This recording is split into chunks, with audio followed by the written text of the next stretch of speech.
Here are 8 extremely rich retired NFL players who live like they're completely broke, and their stories are absolutely wild. We're talking a superstar who secretly lived inside his own stadium and wore fake jewelry from the mall, a legend who never spent a single NFL paycheck, and a pro bowler who drove a car that cost him $2. Let's get into the full list. Number 8. Chad Ochocinco Johnson. Let's begin with the biggest paradox in NFL history. Because on the field, Chad Johnson was the loudest man in football. 6 Pro Bowls, over 11,000 receiving yards, touchdown celebrations so wild the league had to fine him just to keep up. The man legally changed his name to Ochocinco. You'd assume his bank account was as flashy as his mouth, right? Well, that's hilariously wrong. When Chad got his rookie deal with the Bengals in 2001, including a $1.4 million signing bonus, he looked at the trap that swallows young athletes and just refused to walk into it. Instead, he saved roughly 83% of his entire career salary. And how do you pull that off as a famous millionaire? Easy. You eliminate rent entirely. Chad lived inside Paul Brown Stadium for his first 2 seasons, slept on the couches, showered in the team locker room, ate at the franchise cafeteria, played the team's video games on the team's TVs. The man turned his employer into a free all-inclusive resort. He only moved out when head coach Marvin Lewis basically forced him to get a real address, and even then, Chad rented a small 1-bedroom apartment down the street. But the jewelry is where it gets legendary. While his teammates dropped fortunes on custom watches and diamond chains, Chad bought fake jewelry from Claire's. Yes, that Claire's. The one at the mall.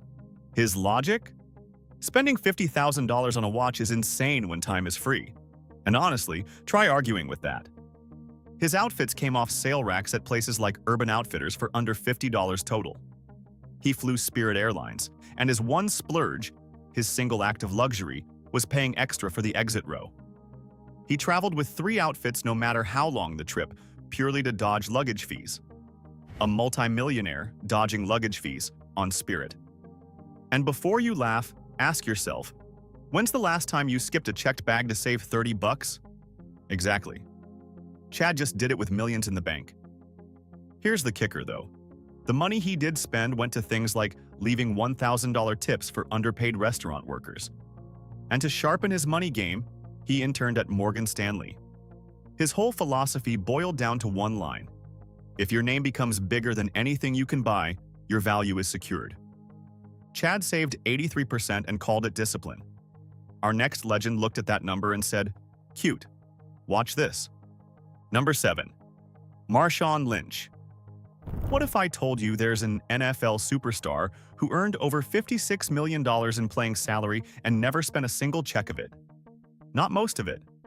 Not the majority. None of it. That's Marshawn Lynch, and beast mode wasn't just a nickname.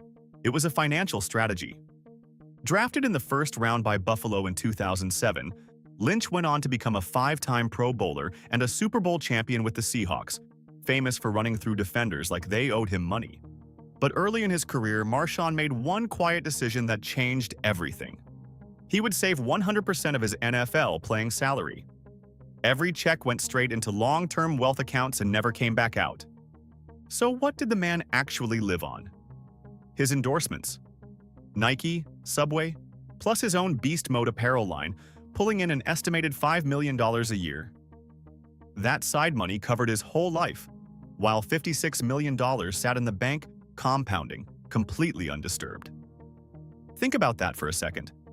Most of us budget so the main income covers life and the side money is the bonus. Marshawn flipped it. The fortune was off limits. The bonus was the salary. And he engineered it so even he couldn't mess it up. Lynch split his money across entirely separate financial advisors, isolating his playing salary from his endorsement accounts, basically building a wall between himself and his own fortune. No luxury car fleet, no sprawling mansion, just a low overhead home back in Oakland. Even his famous media silence had a money angle. When he showed up to Super Bowl Media Day and answered every single question with, "I'm just here so I won't get fined," people thought it was a joke. It wasn't. It was capital preservation. The man literally intended to protect his bank account from league penalties. And here's the part that doesn't get enough credit. Lynch became the locker room's unofficial finance teacher, pulling rookies aside to walk them through their 401ks and warning them about lifestyle creep. Picture that for a second. The most intimidating runner in football, the guy defenses had nightmares about, sitting a rookie down to explain compound interest. After retiring, he rolled his untouched fortune into equity investments, entertainment roles, and a whole business empire. Proof that the scariest thing about beast mode was never the stiff arm. It was the patience. Marshawn treated his salary like it was sacred. Our next player treated his car the same way, and that car cost less than a cup of coffee. Speaking of protecting the one asset you can't put a price on, your body, that's exactly what pulled someone on our team to the Pulse R8 Smart Ring. It reads your heart rate, your sleep, and your workouts right from your finger. A week on a charge, 100 days with the case, and it's fully waterproof. The surprise was the price, under $40, a fraction of the big-name rings, because it comes direct instead of through the retailers that mark everything up. If you're watching on your TV, pause and scan the QR code on screen with your phone camera, or tap the first link in the description. And speaking of spending almost nothing, the next player drove a car that cost him $2. Number 6. Alfred Morris. Every NFL parking lot looks the same. Lamborghinis, Bentleys, G-Wagons gleaming in rows. And then parked right in the middle of all of it in Washington, a faded gray 1991 Mazda 626. Stock everything, zero modifications. And climbing out of it, a two-time Pro Bowl running back. Alfred Morris bought that car from his college pastor for $2. $2. He was a broke sixth-round pick out of Florida Atlantic who couldn't afford transportation, and his pastor cut him the deal of the century. Then Morris went out as a rookie in 2012 and ran for 1,613 yards and 13 touchdowns, one of the greatest rookie seasons ever, earned All-Pro honors, signed for millions, and made the Pro Bowl 2 years straight. And he kept the Mazda.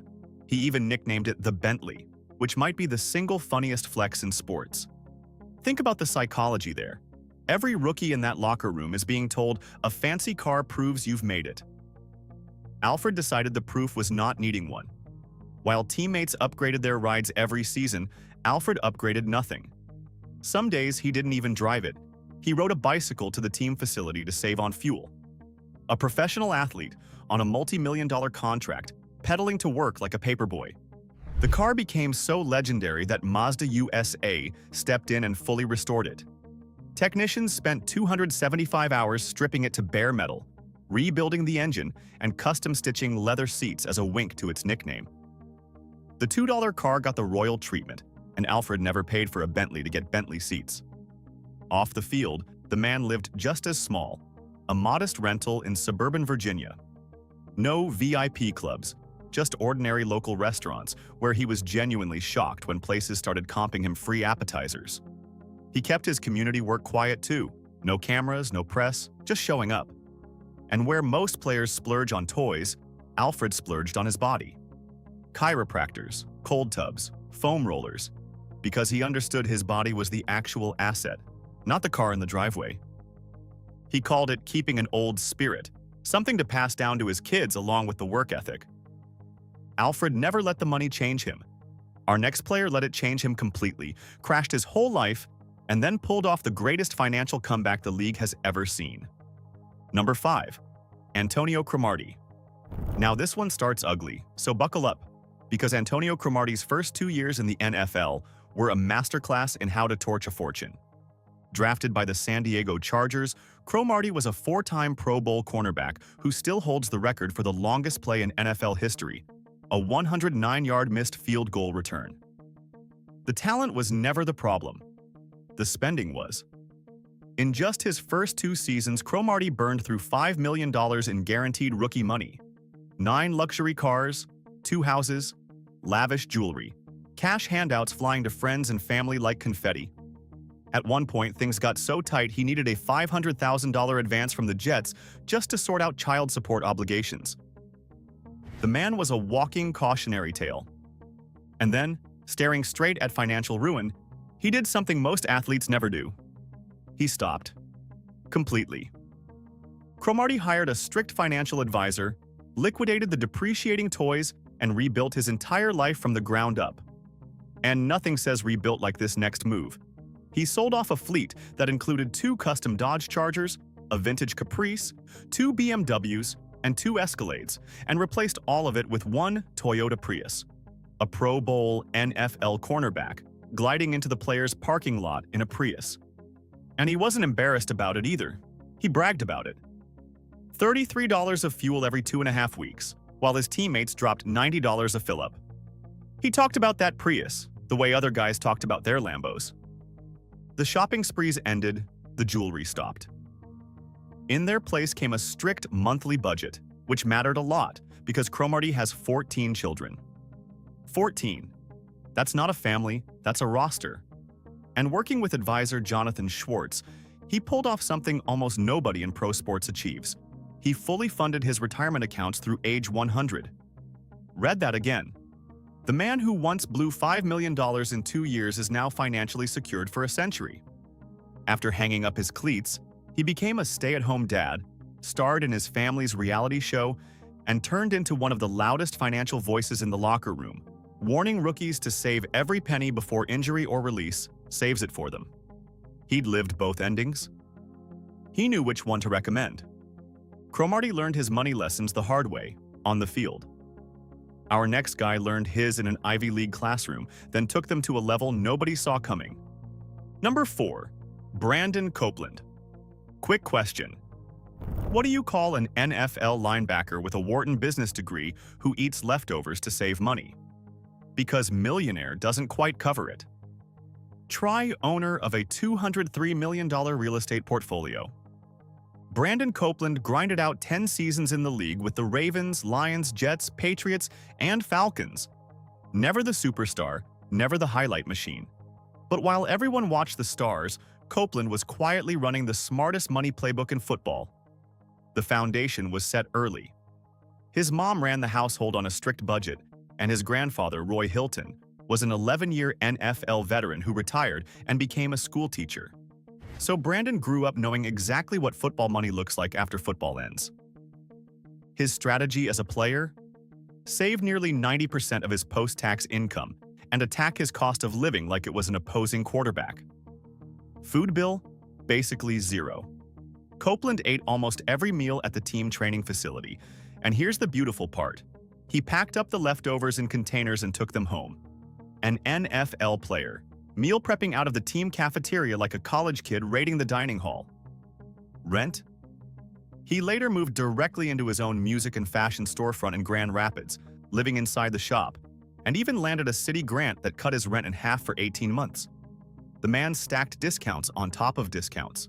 And while teammates spent their off-seasons on yachts, Copeland spent his interning on Wall Street at UBS, learning to run his own portfolio so he'd never have to pay someone else to do it. Then, he put all that saved capital to work. He and his wife Taylor built BTC Investments into a $203 million machine, over 1,100 apartment units, and 354 acres of land. One of his signature plays was buying a former office building in Newark for $1.55 million and converting it into 41 units of affordable housing. He went on to co-host a Netflix show called Buy My House, run a money podcast, and teach a financial literacy course at UPenn, nicknamed Life 101, handing out the playbook for free. Copeland built an empire on leftovers. Our next player built his on a number so specific, his teammates flat out called him cheap. Number 3. Glover Quinn. Here's a fun experiment. Tell an NFL player making over $4 million a year that he's only allowed to spend $6,000 a month. Watch him laugh in your face. Then meet Glover Quinn, the man who did it to himself, on purpose, for his entire career. Quinn was a Pro Bowl safety, drafted by Houston in 2009, who later signed a 5-year, $23.5 million deal with the Lions and earned over $21 million in his career. But the smartest contract he ever signed was with himself. It was called the 70-30 split. 70% of every take-home check got saved and invested automatically, untouchable. He lived entirely on the remaining 30. In his rookie years, that meant Quinn and his whole family ran on $6,000 a month. And when the big Detroit money arrived and his salary jumped past $4 million a year, nothing changed. Same discipline, same lifestyle, same car. He drove the GMC Yukon Denali he bought as a rookie in 2009 for over a decade, and his teammates openly called him cheap for it. He took it as a compliment. But here's where Quinn separates from everyone else on this list. The saving was only step one. Back at the University of New Mexico, he'd met a money mind named Humble Lukanga in a 7 a.m. business ethics class, and together they turned Quinn's stockpile into a venture capital operation. Quinn pushed 10 to 20% of his wealth into early-stage startups, but never recklessly. He had 4 strict rules, including actually understanding the business and only co-investing alongside established VC firms. And my favorite detail in this entire video, he tested products on his wife without telling her they were investment opportunities, just to get brutally honest consumer feedback. The man turned his own kitchen into a focus group. The portfolio, Peerwell, Health Warrior, Pawtree, and early positions in FanDuel and DraftKings. By the time Quinn retired, his private investments had grown to match his entire NFL career earnings. He'd essentially earned his salary twice, once on the field, once off it. Quinn lived on $6,000 a month with millions in the bank. Sounds extreme until you meet the man who capped his entire household at $60,000 a year. Number 2. Ryan Broyles. Some players save money because they're disciplined. Ryan Broyles saved money because he could see the future. And in his future, his knees were ticking time bombs. Broyles was a record-breaking receiver at Oklahoma, drafted by the Lions in the second round of 2012 with a 4-year, $3.6 million contract. But playing receiver is a brutal business, and Broyles knew the average career barely outlasts a phone plan. So on literally day one, he sat down with a financial advisor and made a decision that sounds fake. He capped his household budget at $60,000 a year. Him, his wife Mary Beth, and their son living on a regular American household budget while NFL checks piled up untouched. That move let him save and invest over 90% of his rookie contract. And he committed to the bit completely. His cars were a used 2005 Chevy Trailblazer left over from college and a humble Mazda 3. When the family moved houses, Broyles rented the U-Haul and drove it himself to save a few thousand on movers. An NFL receiver hauling his own couch up the stairs. No cable, just basic streaming. Barely any restaurants, tight grocery budgets, and family vacations planned through Groupon. Groupon. The man was clipping digital coupons on an NFL salary. He also maxed out the NFL's 401k match, which is free money most players ignore, and parked the rest in conservative funds and real estate. His first property tells you everything. He bought a distressed house for $19,000, put $20,000 into renovations, rented it out, then refinanced and doubled his money. One taste of that and he was hooked. And then the future he'd prepared for showed up. Knee injuries wrecked his career. Just 21 games over 3 seasons, released by 2015, done in his late 20s. For most players, that's the bankruptcy script. For Broyles, it was just the next chapter starting early. He rolled straight into real estate in Norman, Oklahoma, building the Broyles Real Estate Group, managing over 50 rental properties, and even opening a college bar. The injuries took his career. They never touched his money. Broyles saved because he feared the future. Our final player saved because he'd already survived the worst past imaginable. Number 1. Giovanni Bernard. We close with the story that explains all the others. Because every player on this list chose frugality. Giovanni Bernard had frugality carved into him before he ever touched a football. His father, Yves, was a Haitian immigrant who survived 3 days on an overcrowded boat across the Atlantic to reach Florida. The family built a dry cleaning business from nothing, and for a while, life was good. Then, when Giovanni was 7, his mother Josette died of thyroid cancer, and everything collapsed. The business was lost. Evictions followed, one run-down apartment after another. Through high school, Giovanni lived with his best friend's family while his dad worked grueling night shifts buffing floors. That's the childhood he carried into the NFL. So when the Bengals drafted him in the second round in 2013 and handed him a $5.25 million rookie deal, what did the new millionaire drive? A used minivan. Borrowed. From his girlfriend's mother. Let me repeat that. A second-round NFL pick was driving his girlfriend's mom's minivan. Later, he upgraded, if you can call it that, to a 2009 minivan with a broken air conditioner. In Cincinnati summers. Why? Because it was paid off. And a paid-off car with no AC beats a financed car with cold air every single time when you've watched your family lose everything. He lived in a modest apartment near the stadium to keep commuting costs near zero. And as the contracts grew, a $15.5 million extension, then another $10.3 million, the lifestyle simply never followed. Because here's the thing about losing everything at 7 years old. You never fully trust money again. You just trust what it can protect. So the money went to things that meant something. High-yield real estate in South Florida, rebuilding his father's dry cleaning business, Bernard Cleaners, restoring what the family had lost. And through the Bernard Family Foundation, building a school in Haiti named Le Jardin Vert de Josette, in honor of his mother.